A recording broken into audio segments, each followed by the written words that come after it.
Okay, now we can see by daylight the fascinating and unique design of this, which is, I think, almost certainly the most fucking decrepit and disgusting hotel that I've ever stayed in.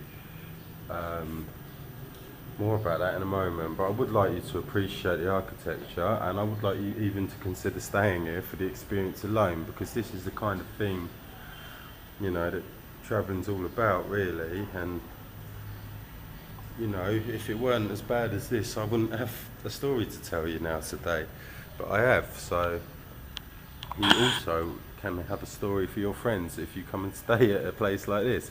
You see they've got a load of fish over there. There might even be carp over there.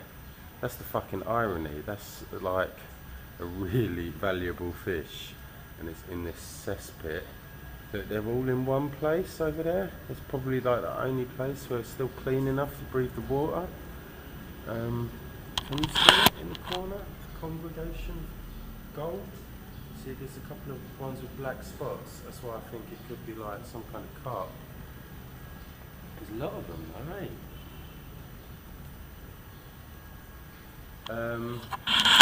Yeah, anyway, I don't know, was that a swimming pool at one time, or is it just a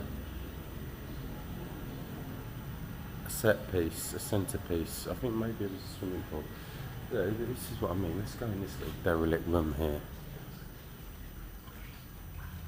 Oh wow, looks like their laundry room or something.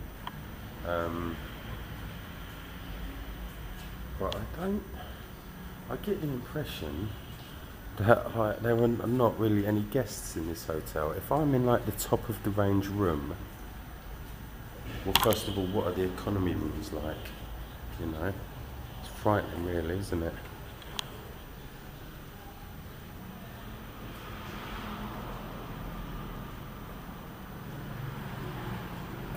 But yeah, it's really fascinating, beautiful lobby. Good morning.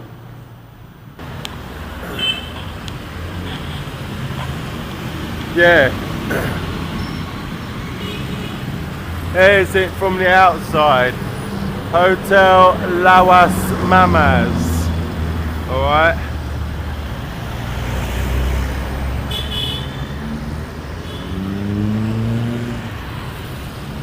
We are talking fucking cockroaches, spiders, filth. I've even like flushed the toilet this morning. You know, of course, using the old bucket system, the old bucket flush system.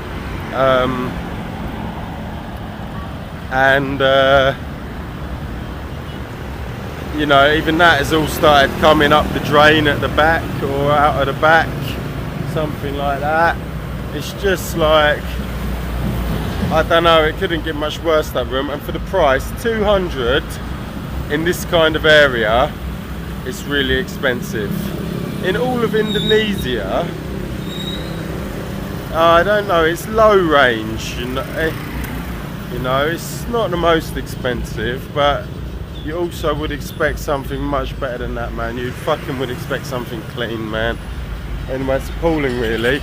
But I'll tell you what the worst thing is. The worst thing about it all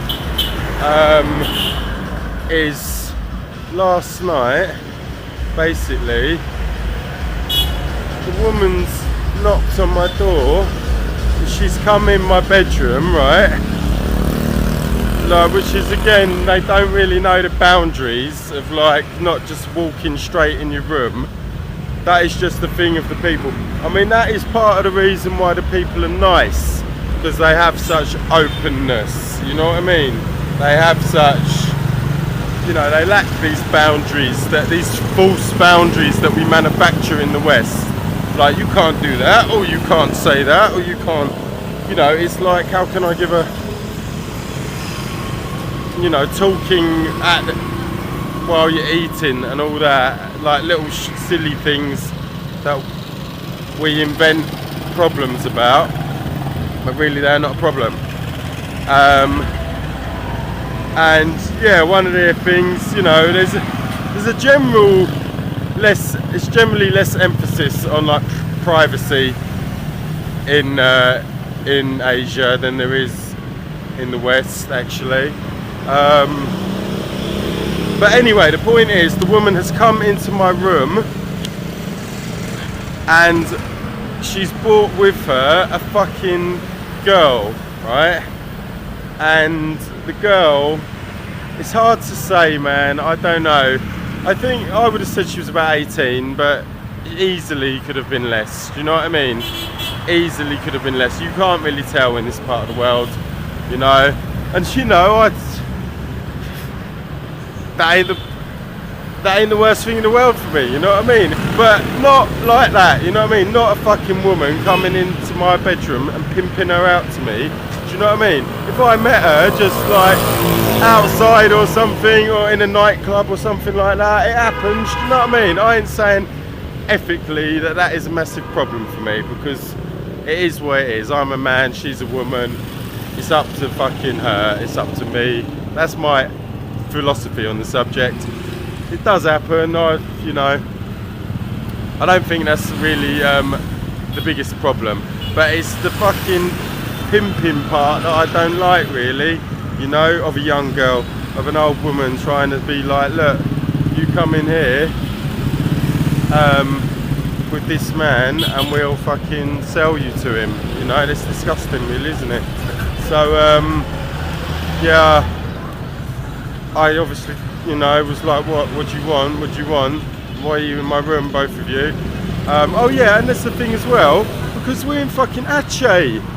We are in Aceh, and that is like, it is illegal for a man and a woman who are not married to share a hotel room here. And I think if you know, one of them's Muslim and the other one's not. Now Sharia law, as I say, doesn't actually apply to non-Muslims, so in theory I shouldn't get in any trouble for that, but she would, and obviously it would somehow, the onus would somehow try and turn it on to me to pay a fine or something like that. Do you know what I mean? That would be the upshot of it all. So this is the thing that worried me as well. Was it like a honey trap? Because the woman came in, she had her phone in her hand, and this brings me back to what I was saying about the couple, right? Mr. and Mrs. who are supposedly helping me arrange this excursion in just the most incompetent fashion ever. So you know, that's pretty dark, right? So you probably shouldn't stay at that place, actually. Honestly, if that girl came up to me in a nightclub or something in Jakarta, like, I probably would have banged her, do you know what I mean? But fucking some woman bringing her into my room. Oh yeah, and then this was it, and I said, what do you want, you know? Why are you here? What do you want? And she's like, you know, I don't like that, man. Not in a fucking rural area like this, semi-rural. Just not in... I'm not going to be one of the cunts that comes here and corrupts the culture in that way. Do you know what I mean? In the city where local people have been doing it for hundreds of years before I got there, yeah, fair play, I'm up for that. Even here, actually, local people have been doing it for hundreds of years before I got here. But, you know, I ain't gonna fucking come here and do that at a place like this, you know, in the fucking, you know, literally the center of like the Islamic world, man. The largest Islamic population in the world is in this country, you know. This area is highly concentrated, you know. It's probably like 95% Muslims here. You've got this beautiful mosque coming up across the road. That ain't me, guys, you know what I mean? And fucking cunts like this trying to draw me into it. So anyway, just be wary of this hotel. It's an absolute shithole. But look how and that sort of thing's going on there. But look how beautiful it is, right? It is beautiful and it is fascinating, and it might be somewhere where one day you want to come and have an interesting experience of yourself, but just be careful. Alright, I'll tell the story now about the couple, because I've got to wait for this geezer to get me change, which is, you know, going to take God knows how long.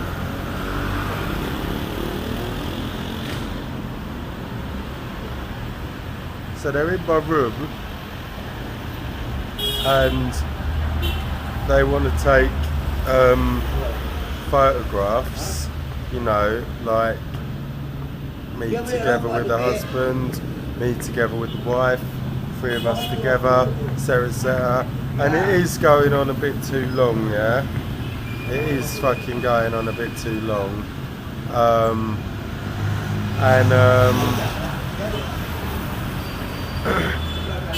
Then he wants all these pictures of me like hugging his wife. And before he starts taking pictures, he locks the door of the room. And it's like, it's either like that scene, have you seen the film Go? Good film, where three different plot lines converge. And one of them involves like of this policeman and his wife who sell Amway. Yeah, if you're watching this in America, you know what Amway is. In the UK, it's like Tupperware, basically. No, it includes Tupperware. It includes perfume. It includes clothing, like non-branded clothing made to the quality of designer goods. You know, I'm sure we've got an equivalent, but it's all catalogue shopping, Freeman's, something like that. Yeah, all subscription stuff. And they try and they're just like trying to seduce these two guys at the same time while selling them Amway, while pulling them into a police sting. Oh, I don't know. Oh, look, I see you. Yeah. Alright, I got my change. But I will complete the story. So it's either like some weird situation like that where he wants photos of me cuddling his wife for some sort of kinky purpose, or again, could be something like along the lines of the police sting. Because as I said, it's Aceh, and it's not allowed to be like me hugging a Muslim woman in my hotel room is, you know, potentially criminal, basically. And them having photographs of it puts me in a potentially compromising position. And I probably am overthinking that. It's really likely, hugely likely that I'm overthinking that. But in the context of then everything else that happened, oh yeah, because then I've gone out for dinner. Oh fuck, no, this is why it's likely. Because the woman has said to me, oh, do you want a friend for tonight? And again, that's the sort of question you might get quite often in Indonesia. And in other places, I might say yes. But as I say, not in Aceh, do you know what I mean? Because this place is not about that, and I've not come here to do that.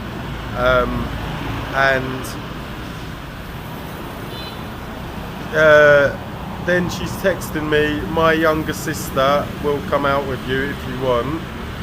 It's like, your younger sister could actually be arrested for walking down the street with me here. So why are you offering this? And I sent her back, Aceh is Sharia law, right? So I don't think it's appropriate. She said, okay. And then I get back to my hotel and that shit happens with the woman bringing the girl into my room, and I don't know. Like, I do overthink things. People say I'm paranoid. I know I'm paranoid. But fucking 2 + 2 is 4, isn't it? You know? And it will always be. And I don't know, man. Anyway, it's weird and creepy what is going on here. I'm going to get into the jungle today. Now, unfortunately, those fucking creepy fuckers have arranged my jungle trek as well, so God knows. But I am packing steel. I wasn't going to come into the jungle with like lions and tigers and bears and, you know, God knows who else, because as I say, people do get robbed up here. I think people do get robbed out in the jungle. So I'm packing steel, which is a negative act in itself. I know I shouldn't be doing it, but I'm not going there without it. So just, if you're watching this video, I probably got back alright.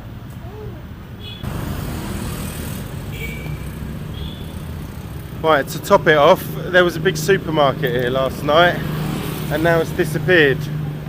It's like a, you know, as though it was a ghost supermarket. It's just evaporated into thin air. Or I've walked past it, one of the two. Yeah, I walked past it.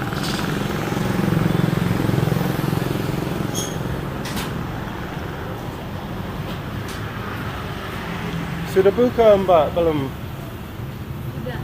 Yeah, okay. Right, you can see it's thank you, miss.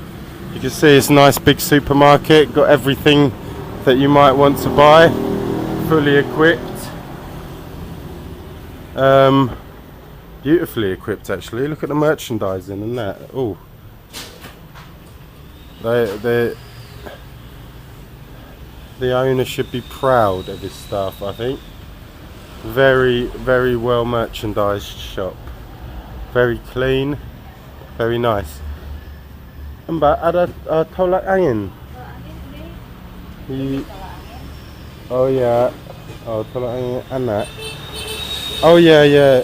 Oh right, this is the one. I'm coming down with a cold, right? As Indonesia say, masuk angin. It means the air has come into me, yeah? The air has entered my body. Masuk angin. And to get rid of the air, expel the air, itu tolak angin. Orang pintar minum tolak angin, ya? Benar? That's what the advert says, so everybody knows that. I got to tell you actually, they say in the West there is no cure for the common cold. This is it, this is the cure. It's really fantastic, but you can't buy it in the West for some reason. It doesn't exist in England. So I would say it's, you know, again, maybe I overthink things, but that is for sure why you can't buy a herbal remedy for the common cold, because they don't want you to be able to buy it. They want you to keep buying crappy pharmaceuticals that just, you know, lessen the symptoms temporarily. But drink this shit for a couple of days and you will be right as rain. Right, here's me getting my photo taken with another hot jilbab girl.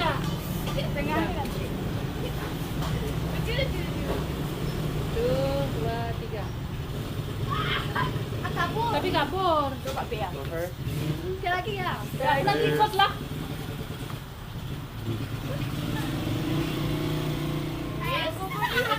Oh, one more. Aduh.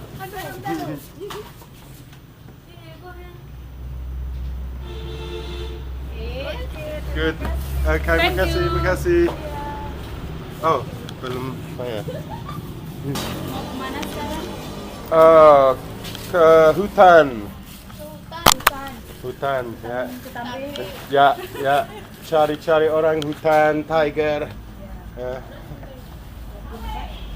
ke Sabang? Apa? Ke Sabang? Sabang sudah ya. Kamu suka? Ya suka. Ya. Bagus di sana. Boleh kasih aku kamar, uang kecil. Ya, Sabang bagus. Bandar Aceh bagus. Ya. Saya dari Banda Aceh. Ya, dari Bandar Aceh. Ya, okay. Oh yeah, oh good. Right, and they've got change in this shop as well. Change is very hard to find in this country, but they give you change in here. So, small change. Excellent. Terima kasih Mbak. Hati-hati ya. Thank you.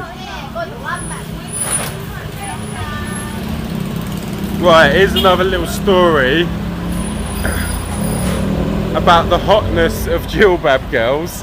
It is one of them. It's like, after spending time in China, Taiwan, the only kind of woman that I was interested in was the Far East Asian, yeah, which is still pretty hard to shake because they are pretty beautiful.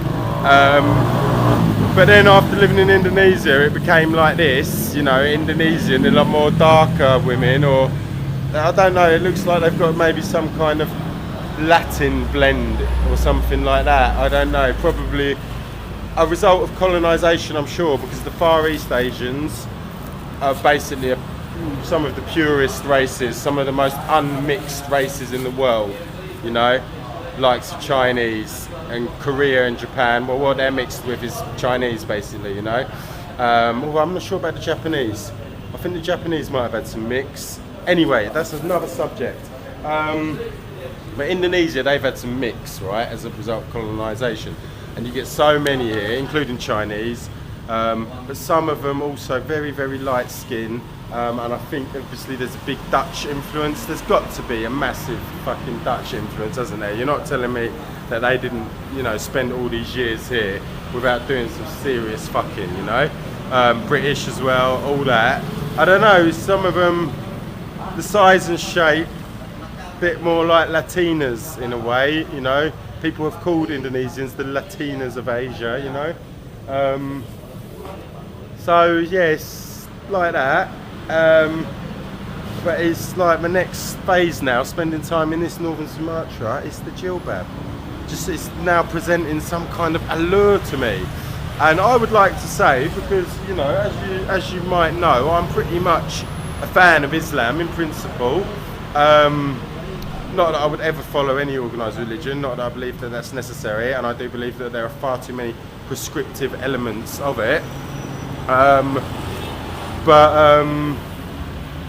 It's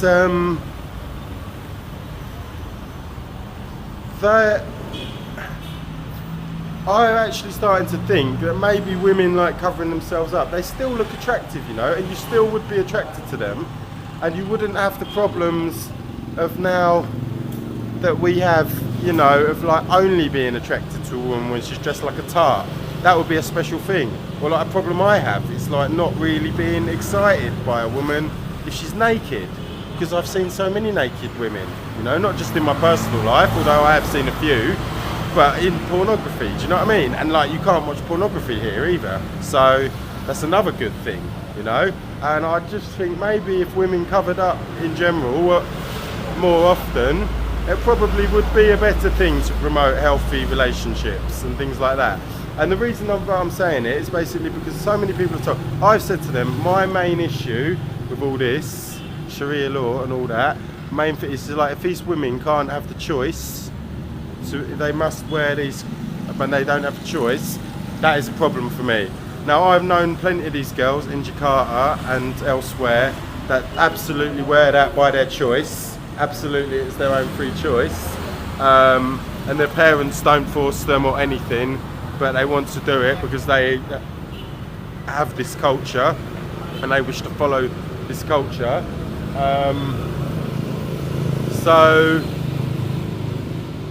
But they up here, they don't have a choice, right? Walking around the street. Now, I've seen quite a few here that are not wearing it, but as I say, they might not be Muslim. They might be Christian or something else, and then they don't have to. But you know, for me, if the Muslim woman has to wear that, she's compelled to wear that, and the Prophet Muhammad, peace be upon him, did say that there should be no compulsion in religion. So I do suspect that that is not one of his rules. I suspect that is what the committee has added onto the list, yeah?